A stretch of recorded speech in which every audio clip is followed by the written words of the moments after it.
Ako po si Mary Rose Basalio, taga Mindanao. 13 years nang nagtatrabaho abroad. Iniimbitahan ko po kayong manood ng Empowering OFW. Ako po yung guest nyo ngayon.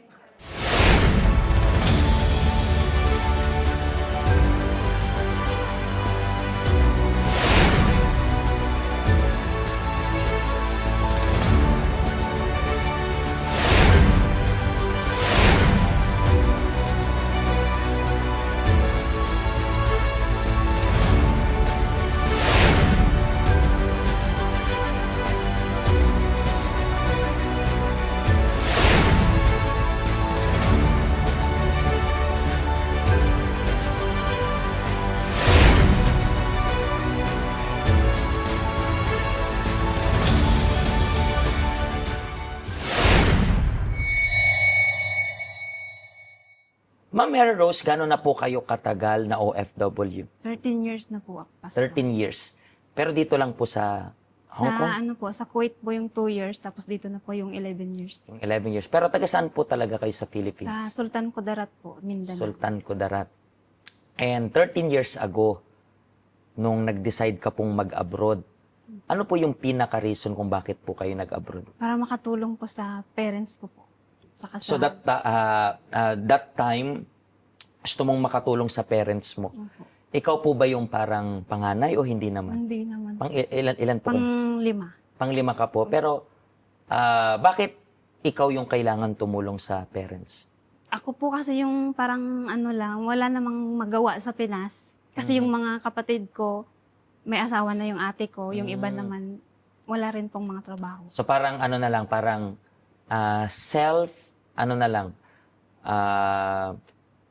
sabi natin yung ikaw na rin sa sarili mo lang, ikaw na rin nag-demand yon, self-demand na lang na dapat mong tulungan yung family members mo. Umpisa mong nag-abroad is sa Kuwait, di ba? Opo. And ano naman yung culture shock mo nung nandoon ka po sa Kuwait? Yung pagkain po nila doon. iba. Pagkain rin? Bakit? When you say pagkain, ano nangyari? Kasi iba yung pagkain doon. Yung Pero ikaw rin nagluluto nun? Hindi. nung umpisa, tinuturuan pa lang po ako doon. And then, Mahirap kasi yung pagkain nila doon. Parang ang daming binubudbud na. Ay, binubudbud na ka na yung... But anyway, so, pero kailangan mo rin kainin yon. Pero nasanay ka rin. Mga Nasanay din. gaano katagal nakapag-adjust? 3 months. 3 Ganun. months rin.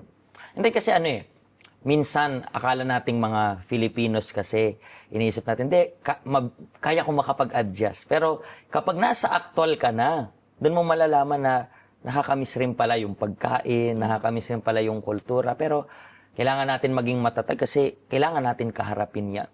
And afterwards, dito na sa Hong Kong, di ba? Ano naman yung parang paninibago or adjustment na ginawa mo naman, na medyo nahirapan ka dito sa Hong Kong? Anong adjustment naman yun? Hindi naman masyadong nahirapan, Pastor. Doon lang sa finances. Doon Pagdating po sa ako finances, nag-struggle. doon ka nag-struggle. Okay. Bago natin pag-usapan yan, bago tayo mag-dive in sa detail na yan, so within 13 years, marami ka na rin pong experience while away doon sa Philippines. Meron kang experience sa Kuwait, meron kang experience dito sa Hong Kong. Pero ano po sa lahat ng experience mo? Let's talk about bad experience, yung hindi mo malilimutan while working abroad. Yung uminom po ako ng Moriatic noon sa Kuwait dahil sa sobrang homesick ko po. Gusto ko na pong umuwi. Naisip ko na uminom ng Moriatic acid. Nag-akala na pag nagkasakit po ako, pauuwin nila ako, pero hindi po. Yeah. So, I heard already itong story. Parang similar ng story mo. Kasi doon, basta may kontrata ka, hindi ka nila gustong pakawalan kahit gusto mo nang umuwi. So, pero na-attempt mo talaga or hindi naman? Nainom ko po talaga, Nainom mo pero talaga? nailuwa ko siya ng agad-agad. Parang, ganun. So, hindi mo siya nalunok. Hindi po. Nailabas ko talaga agad kasi ang tapang po nung... Siyempre, Moriatic yun. Panlinis ng toilet. Pero, tumatawa tayo as of now ngayon. Pero kapag babalikan natin yung story mo, I believe kung parang 11 years ago, 12 years ago, masalimuot yung nangyayari doon. Imagine mo, para magkaroon ka ng courage na at least matikman man lang yung muriatic acid, hindi po madali yun, di ba? And natapos mo yung contract mo po doon, di ba? Opo. Pero hindi ba naging nakakatrauma yung nangyari dun sa Kuwait? Kasi syempre umabot ka sa point na gusto mo na magpakamatay rin or gusto mo magkasakit. Hindi ba naging traumatic yun sa'yo? Nagtaano naman po yun sa akin kasi nga hindi ko hindi ko palaging nakakausap yung family ko. Walang cellphone noon. Makatawag lang ako kung magpapadala ako ng pera, ganun lang. Parang yun lang talaga yun. Opo. Parang once a month. Once a month lang yun, di ba? Hindi pa nga po once a month. Minsan more pa. So, doon ka na rin nalungkot talaga, di ba? So, and dito naman sa Hong Kong, so far so good naman yung lahat ng work mo dito. Kung gaano kasalimuot doon sa Kuwait, dito naman, okay na, kailang employer ka na po dito? Isa lang po. Itong isa lang. Ilang years ka na dyan again? 11 years na. Okay, so kung napag-usapan natin yung bad na nangyari sa Kuwait, gaano naman ka-good yung naging employer mo dito? Mabait po, sobrang bait po nila sa akin. Parang family yung Turing yung sa'yo. po. So, masaya ka ngayon dito sa Yes. among ito. Paano ka po pala nakapunta dito sa Ninvite po ako ng pinsan ko. pinsan mo mismo? And then, gano'n na po kayo katagal dito sa health center? Ano pa lang, more than 1 year nagtino. Kasi 2016 po ako unang napunta dito. Pero hindi po ako Pero hindi nagtuloy-tuloy, di ba? And ikaw na meron ng experience sa dalawang bansa. And marami ka na rin natutunan dito sa health center natin. Ano po kaya yung natutunan mo na you think makakatulong rin po sa kapwa nating OFW na nasa abroad? Natutunan ko po dito yung paano magpatawad kasi meron din pong nakasakit sa akin nung bata pa ako. And then yung emosyon po, wag po masyadong padala sa emosyon. Kasi nasabi mo rin kanina na you have itong financial na naging problem. Yes. Paano nakaapekto itong emotion mo sa naging financial problem mo? Yun pong, sige lang padala, pag maghingi po sila, bigay agad. Actually, yan ay hindi mo lang sakit. I believe ito ay sakit ng maraming OFW. Pero every time na pinag-uusapan kasi natin ito, let me speak to you lang. When we talk about itong emotion na pagkokontrol and everything, hindi po yan dahil ayaw namin magpadala kayo sa family ninyo. Please, hindi kami kontrabida na gustong kontrolin yung pagbabudget ninyo. Ang gusto lang namin mangyari, dapat meron ka lang na balance. Kasi alam nyo naman po yung reality. I-real talk ko po kayo.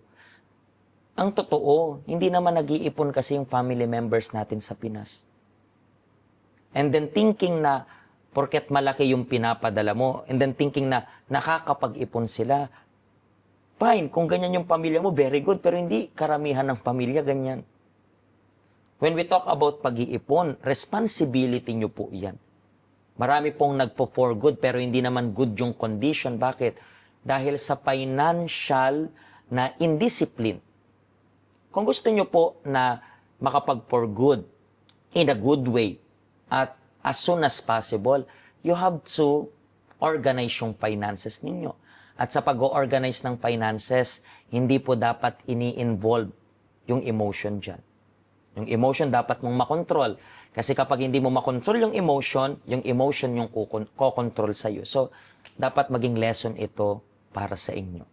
So, natuto ka po. And then ngayon, umuokay na yung buhay. Yes po. Okay, Salamat so sa Diyos. salamat sa Diyos and maraming salamat rin po sa pag-share nyo ng inyong story kasi marami po especially when it comes about finances, importante to sa ating mga kababayan. At kayo po na nanonood sa amin ngayon, please i-share nyo po yung link na ito para sa lahat. Kayo po na may financial issues, financial problems, and then you couldn't even think about how to solve your problem anymore. So, nandito lang po kami para tulungan kayo. At kayo po na nakaka-attend na sa health center and you are watching itong program, please wag po kayo mapagod na i-share yung link na ito para sa lahat. Okay? Maraming salamat po at pagpalain po kayo ng Diyos. Hello, ako po si Pastor Joshua dito po sa UCKJ Health Center dito po sa Hong Kong. At yung mga napanood nyo pong testimony ay mga testimony ng mga OFW dito sa Hong Kong. Pero I believe makaka-relate rin naman kahit nasaan po kayong bansa. Basta OFW. Ang help center po natin ay walang pinipiling religion. Base na rin po sa name, Health Center. Kung kailangan nyo po ng karagdagang information, nandito lang po sa baba lahat ng information na kailangan ninyo. Kontakin nyo lang po kami at magiging masaya po kami na matulungan ka, ma-assist ka, nasaan man po kayong bansa. Pagpalain po kayo ng Diyos.